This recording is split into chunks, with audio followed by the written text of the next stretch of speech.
là pour parler de l'éducation des filles et on dit un droit vital pour la promotion du leadership féminin. Donc on fait la relation entre l'éducation et le leadership féminin. Bien évidemment que cela va de soi, même si cela ne va pas de soi si facilement. On peut le dire aisément, mais le faire ou le vivre est un autre parcours d'obstacles. Et nous toutes ici présentes, nous pouvons chacun, pour ce qui la concerne, parler de son expérience, dire son vécu, faire le récit de ce qui lui est arrivé pour s'en sortir par l'éducation. Quand on pense qu'ici, les femmes ou les jeunes filles ne peuvent pas être éduquées, chez nous, c'est y compris les hommes. Quand on parle d'éducation, on pense aux petits garçons comme on pense à la petite fille. Donc vous voyez comment le problème, il est encore important, comment il pèse dans toutes les actions de tous les jours que nous sommes en train de mener.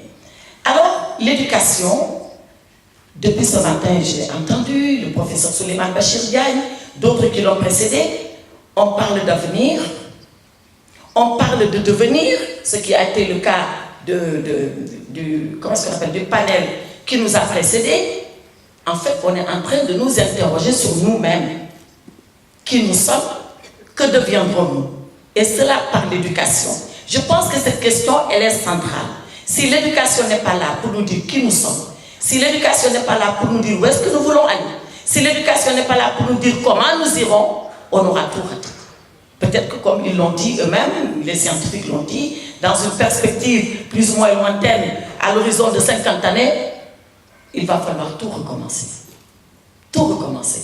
Et le mode de civilisation, et le mode de vie, et le mode de vivre, et tout, et tout, et tout. Donc nous sommes vraiment à la croisée du chemin de notre existence que nous voulons maintenant solutionner par l'éducation.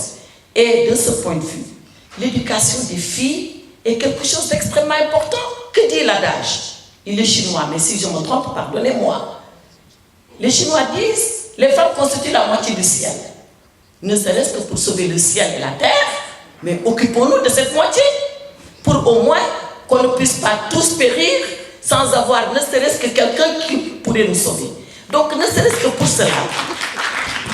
Vous êtes d'accord avec moi, vous les hommes? Ah. Ne serait-ce que pour cela, l'éducation des filles est quelque chose d'extrêmement important. L'autre chose, mais c'est par l'éducation qu'on se libère. Moi, je viens d'une société très conservatrice.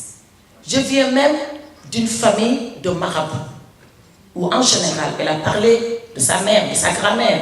Bon, ben, chez moi, mon père, je ne dis pas mon grand-père, seulement mon père et ses frères n'ont pas été à l'école. Alors vous imaginez dans ces conditions qu'une fille puisse aller à l'école?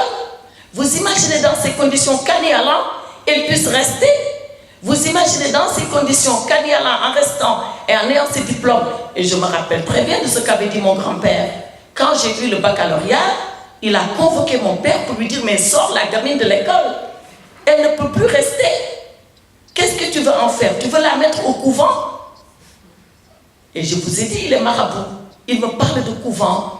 Pourquoi est-ce qu'il parle de couvent? Parce qu'il considère qu'une femme qui va jusqu'au niveau du baccalauréat, elle n'a plus de mari. Et c'est normal. C'est qui les maris là-bas qui ont la prétention de venir chercher votre main? C'est des moniteurs d'école, c'est des gens qui ont peut-être juste le niveau du brevet, mais quand vous, la fille, vous avez le bac, vous êtes sorti complètement de la gamme sociale et de la catégorie sociale à laquelle vous étiez destiné. Donc il dit, mettez-la au couvent puisqu'elle a le baccalauréat. Pourquoi l'autre chose? C'est parce qu'on se marie tôt.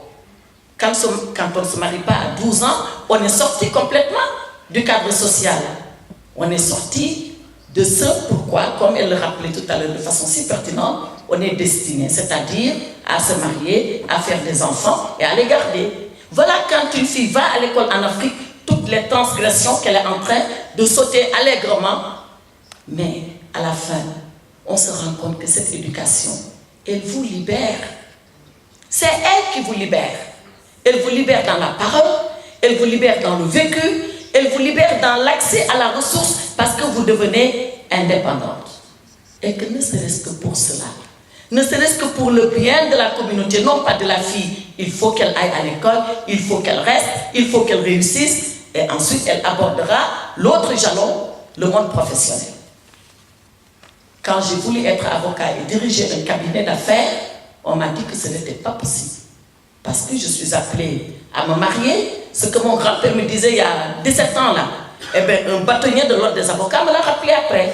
Moi qui pensais m'être totalement libérée des clichés, je suis retombée dedans. Et vous verrez après ce que ça va être dans la politique. Donc, ils m'ont dit non, vous êtes une femme, collaborez dans un cabinet, vous deviendrez salarié, ça sera plus simple, vous ferez des enfants et vous pourrez aller en vacances tranquillement avec les mômes et avoir votre salaire pour rester tranquille. Voilà ce qu'on vous dit. Alors que vous êtes avocat à la barre et que vous plaidez comme eux. Pour vous dire que les clichés, il va falloir encore du temps pour les... Heureusement qu'il y a des hommes clairvoyants comme ceux qui sont là ce matin, qui comprennent et qui acceptent qu'il faut être ensemble pour changer les choses. Donc, dans le monde professionnel, parce qu'on dit leadership tout court, je viendrai au leadership politique, dans le monde professionnel, mais c'est extrêmement difficile, et ce que je dis pour le Sénégal et l'Afrique, ça vaut pour la France. Hein. Madame Muriel Pénicaud, vous la connaissez certainement. Elle est votre ministre du Travail, mais ce n'est pas ça qui m'intéresse. Avant qu'elle le soit, elle était DRH à Danone. Et que dit Muriel Pénicaud? Muriel Pénicaud dit, pour qu'une femme soit compétente et qu'elle puisse être recrutée en poste d'homme, il faut qu'elle le soit 120 fois. 120 fois compétente pour qu'elle aspire à un poste destiné à un homme. À un homme, on demanderait 80% de compétences. À une femme, 120, 40% plus. Maintenant qu'elle est devenue ministre du Travail, qu'est-ce qu'elle essaie de faire? 3% moins de salaire. Oui, c'est à ça que j'allais en venir à ça. Elle dit 23% moins de salaire. Qu'est-ce qu'elle fait, ministre du Travail? Elle prend un concept qui s'appelle Name and Shame et dit à tous les grands groupes, publiez les salaires. Publiez-les et ça va être la honte. Parce que les gens vont se rendre compte qu'à compétence égale, à poste professionnel égal, la femme gagne 23% moins que l'homme. Alors que rien ne le justifie. Voilà comment, dans le milieu professionnel, le leadership de la femme est complètement mis sous l'étouffoir pour que la femme n'émerge pas. Mais ce combat-là, c'est les femmes et les hommes ensemble qui doivent le mener. Hein. Si les femmes le mènent seules, ça aboutira peut-être, mais difficilement. Il faut qu'il y ait des hommes éclairés qui viennent avec les femmes, qui comprennent qu'on le fait pour le bien de la société dans sa globalité. Alors, dans le milieu politique, c'est encore... Alors là, c'est la mort. Hein. Là, vous avez fini de mourir. Pour avoir un leadership en politique, il faut mourir, ressusciter, être prêt à se suicider pour y aller. Elle l'a dit, depuis que l'Assemblée nationale existe. Bon, si on remonte aussi loin, comme on dit en Afrique, 1789, c'est seulement maintenant qu'une femme préside la commission des lois, une des plus importantes. Bon, chez nous, jamais, encore. Donc, une des plus importantes dans le circuit de création des lois dans un État. Très, très, très, très important. Et pourquoi? Parce que l'Assemblée est une institution fermée. Parce que la politique est un monde fermé dont les règles du jeu ont été posées à l'origine par les hommes. C'est normal. Au mois de novembre, j'étais à Westminster, au palais non, pas au palais, à l'Assemblée nationale de Grande-Bretagne. C'était pour fêter le 5e anniversaire de l'accession des femmes à Westminster. En Angleterre, depuis le XIIe siècle, ils ont un texte qu'on appelle Bill of Rights et on a pensé que vraiment les gens étaient égaux, qu'ils ont réglé plein de problèmes depuis longtemps. Non, il y a seulement 100 ans, les femmes ont accédé. Donc c'est pour vous dire que c'est un problème universel. Chez nous, et je vais terminer parce que je vois que l'heure avance. Chez nous, on a voté une loi sur la parité. Nous avons fait mieux qu'En Marche. Chez nous, on dit 50% femmes, 50% hommes, dans toutes les assemblées paritaires. À l'Assemblée nationale, à la mairie, je suis le maire, mais il y a autant de femmes que moi, et puis il y a des hommes. Mais le problème, on l'a vu tout de suite, ce n'est pas une parité de nombre. Quand il y a 50 femmes, 50 hommes, ça va, mais très souvent, il y a 50 hommes, il y a 2 femmes et 48 muettes. 48 qui ne parlent pas. Parce qu'on a fait de telle sorte, par le procédé de l'investiture, que les hommes qui sont les chefs de parti sont allés investir les femmes qui leur feront le moins de tort. une bavarde impénitente comme moi ne sera pas investie par un homme. Parce qu'elle a le toupet de vouloir lui prendre sa place. Donc la parité ne règle pas tout. C'est par le dynamisme des femmes, soutenu par les hommes, parce que c'est une cause qui nous est commune, par notre combativité et notre résilience, que nous arriverons par l'éducation, mais également par l'action concrète, à régler le leadership des femmes et que les femmes crèvent le plafond de verre.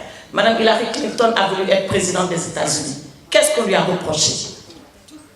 Tout, mais principalement, vous êtes trop forte, vous êtes de l'établissement, vous êtes à la bourse, vous êtes avec les grands patrons, vous n'êtes presque pas une femme, vous êtes un homme. Voilà à la fin des fins ce qu'on dit aux femmes quand elles veulent arriver. C'est tout ça qu'il va falloir que ça s'écroule.